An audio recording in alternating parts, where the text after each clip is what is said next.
البلان اللي وقع لينا مع اللغة الفرنسية هو نفس البلان اللي كان وقع لينا مع اللغة العربية، حيث من طبيعي والبديهي في التواصل الشفهي كنقصوا الصعيب والمعنكش وكنحافظوا على السهل المهل. مثلا اغلب الكلمات الفرنسية الداخلة علينا واللي كتسالي ب او كنساليوها حنا ب ا، مثلا ديبلاسمون، كروازمون، ابارتمون، برتما، ايشابمون، شاكما.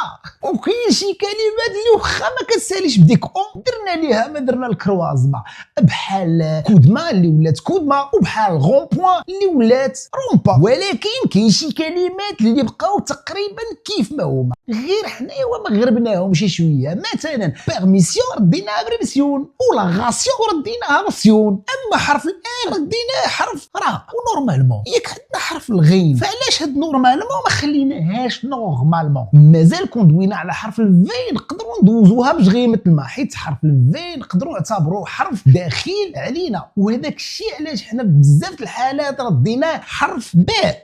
مثلا المطار هناك من يسميه لافياسيون، والتسميه جات من لافياسيون. وكاين المثال الشهير ديال لافاني اللي ولات لافاني. ولكن البونسمون رديناها فاسما، مع العلم انه حرف البي قريب لحرف الباء، يعني كان الاقرب نسميوها الباسما ولا الباسما كاع.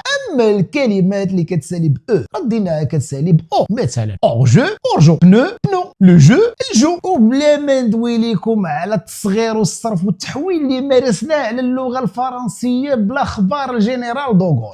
مثلا كنقولوا كليكي وبارطاجيو، وكنقولوا بريتما وجويلا. فما تنساوش تخليو شي كويمنتير وشي سبسكرايب وتبركوا على الكويليش يوصلوكم النوتيفيكاسيونات. اما انا فكنوعدكم بحلقات اخرى وبمصطلحات اخرى وربما لغات اخرى اللي كان لها ايضا نصيب في التطور اللي عرفته لغتنا. والى ذلك الحين ما يفوتنيش نقول لكم عزتي العزات، اعزائي الاعزاء، اعزكم واعتز بكم اعزائي ان تعزونني كما اعزكم، ولا داعي لاستعطفكم ان تفاعلوا وتتفاعلوا وتتعاملوا معنا بالعفيط على عفيسة الاعجاب، تعبروا بشي عباره فعاله تاعك تشتاكوا معنا وتبارطاجيو.